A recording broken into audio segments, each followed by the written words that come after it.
देखिए, मर्यादा पुरुषोत्तम भगवान श्री राम के जीवन की कहानी से आज बच्चा बच्चा वाकिफ है। बचपन में या फिर लॉकडाउन में आपने रामायण तो जरूर देखी होगी। रामायण के लास्ट में हमें देखने को मिलता है कि भगवान राम जल समाधि के बाद गरुड़ पर सवार होकर बैकुंठ के लिए निकल जाते हैं। लेकिन इसके बाद अयोध्या और अयोध्या वासियों का क्या हुआ, ये किसी को पता हो या ना पता हो, लेकिन भैया अयोध्या में राम मंदिर बनकर तैयार हो चुका है, जिसका उद्घाटन 22 जनवरी 2024 को होने वाला है। ये आपको जरूर पता होगा। अयोध्या में बने इस मंदिर की कहानी कहीं ना कहीं भगवान राम के बैकुंठ जाने के बाद से ही स्टार्ट हो जाती है। जी हाँ, सही सुना आपने।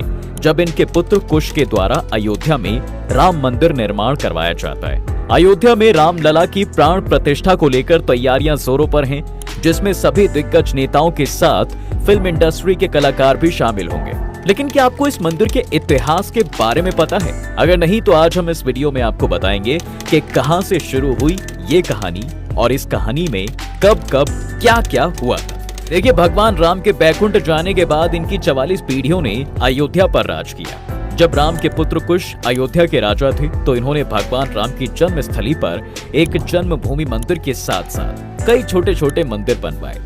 समय के साथ साथ इन मंदिरों की हालत जर्जर होती चली गई, जिन्हें बाद में 57 ईस्वी पूर्व के आसपास उज्जैन के राजा यानी विक्रमादित्य जी ने रेनोवेट करवाया। लेकिन अप्रैल 1526 में बाबर के भारत आने के बाद मुगल शासन की शुरुआत होती है। 1528 से 29 में बाबर अयोध्या जाता है तो अपने सेनापति मीर बाकी से मंदिरों को तोड़कर मस्जिद बनवाने का आदेश दे देता है। तो मीर बाकी मंदिरों को तोड़कर मस्जिद बनवा देता है और हिंदुओं के अंदर आने पर रोक लगा देता है। और फिर लगभग 190 साल बाद यानी 1717 ई में आमेर के राजा जयसिंह द्वितीय मस्जिद के बाहर जमीन देखकर आंगन में एक चबूतरा बनवाते हैं, जहां पर राम लला की मूर्ति को स्थापित किया जाता है। अब यहाँ होता क्या है कि मस्जिद के अंदर तो मुस्लिम नमाज करते थे, जबकि बाहर चबूतरे पर हिंदू भगवान राम की पूजा किया करते थे। ऐसा कई सालों तक चलता रहा और फिर 1853 में भारत के 14 सांप्रदायिक अखाड़ों में से एक निर्मोही अखाड़ा ने क्लेम किया कि इस मस्जिद की जगह पर राम मंदिर था, जिसको बाबर के समय में तोड़कर मस्जिद बना दी गई थी। अब हम यहाँ पर फिर से राम मंदिर बनाएंगे। मुसलमानों के द्वारा इसका विरोध किया जाता है और फिर यहीं से हिंदू और मुसलमानों के बीच में लड़ाई शुरू हो जाती है। कई जगह पर दंगे होते हैं। इन दंगों को रोकने के लिए 1859 में ब्रिटिश सरकार चबूतरा और मस्जिद के बीच में एक फेंसिंग करवा देती है, जिससे ये मामला कुछ सालों के लिए तो सुलझ जाता है। अब होता क्या है कि 1885 में निर्माही अखाड़ा के महंत यानी रघुबर दास फैजाबाद डिस्ट्रिक्ट कोर्ट में राम चबूतरे पर छतरी बनाने के लिए अपील करते हैं, लेकिन उनकी अपील को खारिज कर दिया जाता है। अपील के खारिज होने से हिंदू कम्युनिटी में रोष की स्थिति पैदा हो जाती है और जगह जगह हिंसा शुरू हो जाती है। इस हिंसा में मस्जिद और राम चबूतरे के बीच बनी फेंसिंग के साथ साथ मस्जिद की दीवार को तोड़ दिया जाता है। ब्रिटिश सरकार द्वारा दीवार को फिर से बनवाने के साथ एक रूल बनता है कि मस्जिद को केवल जुम्मे की नमाज के लिए ही खोला जाएगा और फिर भारत देश के आजाद होने तक यही व्यवस्था जो है चलती रही थी। लेकिन आजादी के 2 साल बाद यानी 23 दिसंबर 1949 को सुबह होते ही हिंदू समुदाय द्वारा मस्जिद के अंदर घंटियों और शंखों की आवाज के साथ पूजा की जाती है, जिससे भीड़ एकत्र हो जाती है। हिंदुओं की भीड़ पूजा करने के लिए तो मुसलमानों की भीड़ इसका विरोध करने के लिए एकजुट हो जाती है और फिर से एक बार विद्रोह की सिचुएशन बन जाती है। अब देखिए, इतनी भीड़ में पुलिस भी कुछ नहीं कर सकती थी, तो वहां के डिस्ट्रिक्ट मजिस्ट्रेट के नायर इसकी जानकारी प्राइम मिनिस्टर ऑफिस को दे देते हैं। जब ये मामला दिल्ली पहुंचता है तो इस समय प्रधानमंत्री जवाहरलाल नेहरू थे। नेहरू जी पीएमओ ऑफिस से के नायर को एक आदेश पारित करके कहते हैं कि जबरदस्ती करके किसी चीज को हथियाना गलत है। मूर्ति को तुरंत मस्जिद से निकालकर बाहर किया जाना चाहिए। इसके जवाब में के नायर पीएम को एक लेटर लिखकर कहते हैं कि यहाँ की सिचुएशन को देखते हुए मूर्ति को किसी भी हालत में बाहर नहीं निकाला जा सकता, क्योंकि यहाँ के पुजारियों का मानना है कि बिना पूजा हवन किए मूर्ति को वहां से उठाया तो पाप लगेगा। अब पीएमओ की तरफ से के नायर के पास एक रिप्लाई आता है कि आपको जो आदेश दिया गया है उसका पालन कीजिए और मूर्ति को बाहर निकालिए। तो इस आदेश के जवाब में के नायर पीएमओ को 2 सुझाव लिखकर भेजते हैं। पहला तो ये कि यहाँ पर सिचुएशन आउट ऑफ कंट्रोल है। मस्जिद की सुरक्षा और लोगों की भीड़ को देखते हुए मस्जिद के बाहर एक जालीनुमा गेट लगाना होगा, जिससे मस्जिद को कोई नुकसान नहीं होगा और सभी लोग बाहर से दर्शन कर पाएंगे। और दूसरा ये कि इस मामले को कोर्ट को सौंप देना चाहिए, जिससे कोर्ट का मामला आने तक सब लोग शांत रहेंगे। अब इन सुझावों के साथ ही के नायर ने अपना रिजाइन भी दे दिया। इनके रेजिग्नेशन को तो स्वीकार नहीं किया गया, लेकिन पीएमओ को उनके सुझाव बहुत पसंद आए। ये मामला कोर्ट में चला जाता है और इस तरह रामलला की मूर्ति मंदिर में ही रहती है।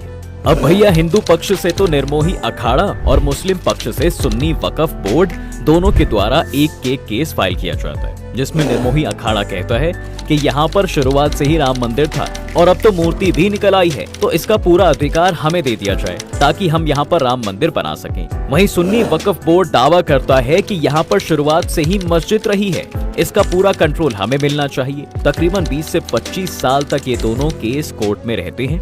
अभी तक यहाँ पर कांग्रेस पार्टी सत्ता में थी। 1980 में जनसंघ से अलग होकर बीजेपी का गठन होता है। बताया जाता है कि बीजेपी के गठन के बाद विश्व हिंदू परिषद, शिवसेना, बजरंग दल और आरएसएस जैसे सभी हिंदू दल एक्टिव हो जाते हैं और 1984 में विश्व हिंदू परिषद द्वारा एक धर्म संसद का आह्वान किया जाता है, जिसमें बीजेपी के बड़े बड़े नेता लाल कृष्ण आडवाणी, मुरली मनोहर जोशी ये लोग भी शामिल होते हैं। इस धर्म संसद में विश्व हिंदू परिषद के प्रेसिडेंट अशोक सिंघल ऐलान करते हैं कि भाई राम मंदिर बनेगा और जरूर बनेगा। अब इस मंदिर को बनाने के लिए पूरे देश से ईंटें मंगाई जाएंगी। ये बात धीरे धीरे पूरे देश में फैल जाती है। 1984 ये वही साल था जब इंदिरा गांधी की मौत हुई थी और कांग्रेस की कमान उनके पुत्र राजीव गांधी को सौंपी गई थी। अब यहाँ होता क्या है कि बीजेपी तो खुलकर राम मंदिर के सपोर्ट में बोल रही थी, जिससे सभी हिंदू बीजेपी को सपोर्ट कर रहे थे। और इसी बीच 1986 में राम मंदिर के गेट खुलवाने का एक मामला कोर्ट में आता है, तो राजीव गांधी हिंदुओं का विश्वास जीतने के लिए 1 घंटे के अंदर मंदिर के गेट खुलवा देते हैं। इस न्यूज को दूरदर्शन के माध्यम से पूरे देश में ब्रॉडकास्ट किया जाता है। इससे मुस्लिम दल कांग्रेस से नाराज हो जाते हैं और सभी मुस्लिम नेता मिलकर कांग्रेस का विरोध करने के लिए बाबरी मस्जिद एक्शन कमेटी बनाते हैं, जिसका परिणाम ये होता है कि भैया कांग्रेस 1989 का चुनाव हार जाती है। राम मंदिर के सपोर्ट में होने की वजह से बीजेपी को इस चुनाव में फायदा मिलता है। जहां 1984 में बीजेपी को मात्र 2 सीटें मिली थी, अब 1989 चुनाव में 85 सीटें मिलती हैं।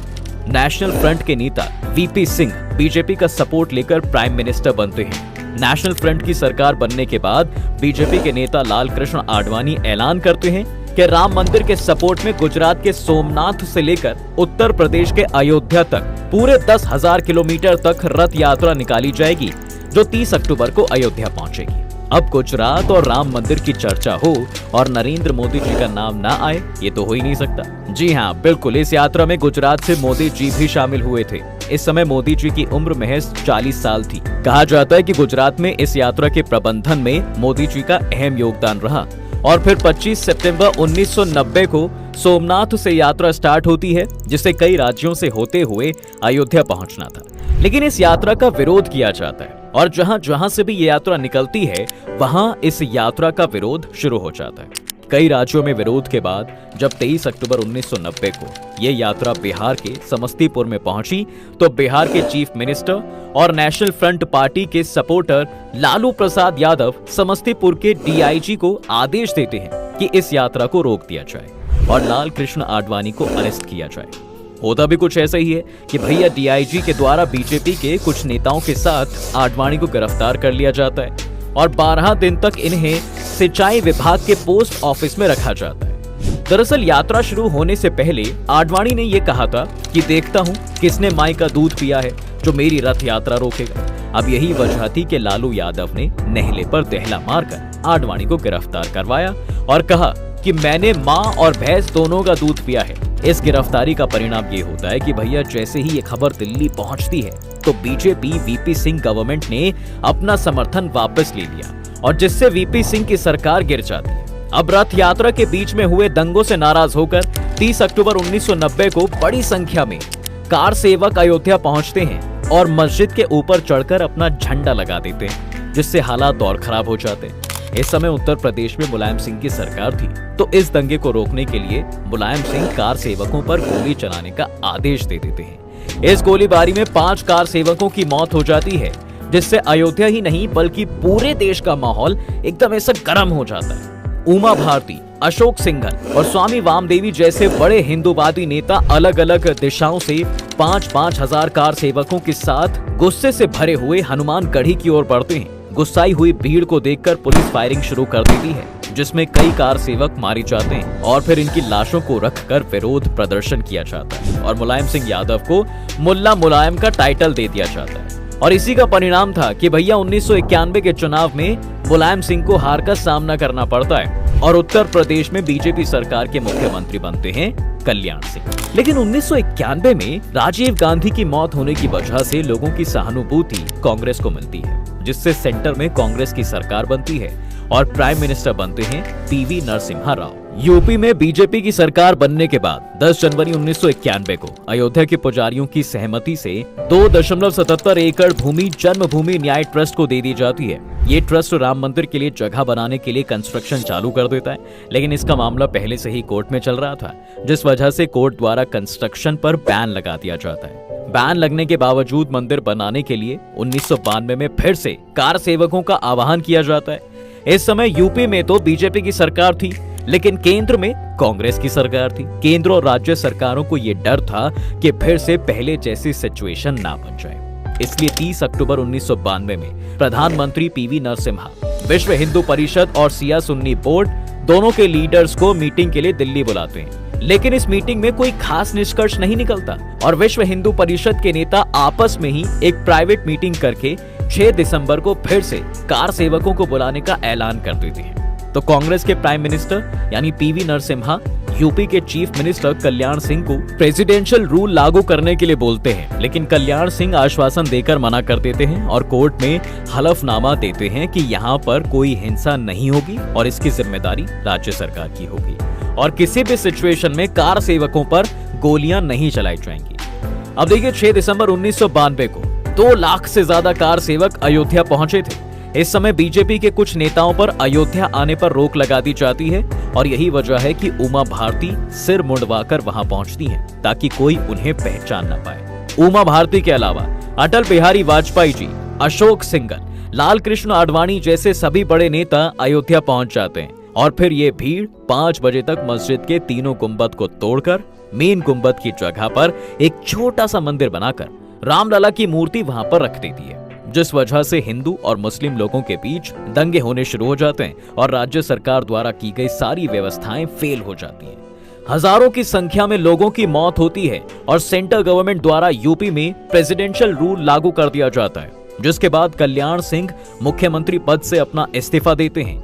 ये मुद्दा इंडिया तक ही सीमित नहीं रहता, बल्कि इसके विरोध में पाकिस्तान और बांग्लादेश में हिंदुओं की दुकानें जलाई जाती हैं, उन्हें लाठियों से मारा जाता है और कई हिंदू मंदिर तोड़ भी दिए जाते हैं। अब जब 2001 में बीजेपी पार्टी से अटल बिहारी वाजपेयी की सरकार बनती है तो विश्व हिंदू परिषद द्वारा सेंट्रल गवर्नमेंट को बोला जाता है कि अयोध्या में राम मंदिर बनाने का काम शुरू करवाओ और अगर सरकार से नहीं हो रहा है तो हमें बता दो, फिर हम मंदिर बनवाएंगे। अब जब सरकार की तरफ से कोई प्रतिक्रिया नहीं मिलती तो भैया 15 अक्टूबर 2002 में विश्व हिंदू परिषद सैकड़ों कार्यकर्ताओं को बुलाकर मंदिर का निर्माण शुरू कर देती है। जब ये कार्यकर्ता अयोध्या से लौटकर जा रहे थे तो जैसे ही इनकी ट्रेन गोधरा पहुंचती है तो भड़के हुए लोगों द्वारा ट्रेन में आग लगा दी जाती है, जिसमें 58 लोगों की मौत हो जाती है और इसके बाद एक बार फिर से देश का माहौल गर्म हो जाता है, जिससे कोर्ट इस मामले में तेजी करने की कोशिश करती है और फिर ASI यानी आर्कियोलॉजी जर्नी ऑफ इंडिया को इस मंदिर के आसपास खुदाई करके रिलेटेड साक्ष्य निकालने के लिए बोला जाता है। तकरीबन 6 महीने की खुदाई के बाद ASI की रिपोर्ट आती है, जिसमें 10वीं और 12वीं सेंचुरी के हिंदू मंदिरों के अवशेष मिलते हैं, जिसके आधार पर 30 सितंबर 2010 को कोर्ट का फैसला आता है, जिसमें कोर्ट पहली बार ये मानती है कि यहाँ पर राम जन्मभूमि थी और इस भूमि को 3 भागों में बांट दिया जाता है।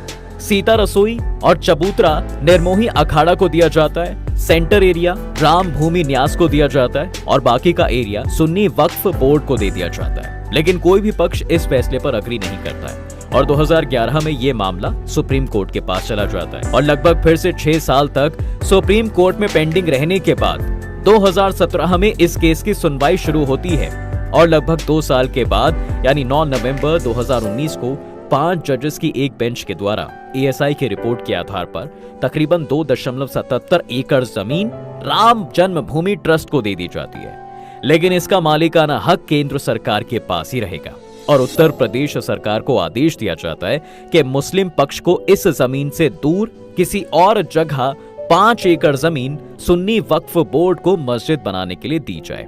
इस तरह सबसे लंबे चलने वाले इस मामले का फैसला किया जाता है। तो ये हमारे संविधान की खूबसूरती है भैया कि जब इस मामले का फैसला आया तो किसी भी पक्ष द्वारा ना तो कोई हिंसा की गई और ना ही किसी पक्ष ने इस फैसले का विरोध किया।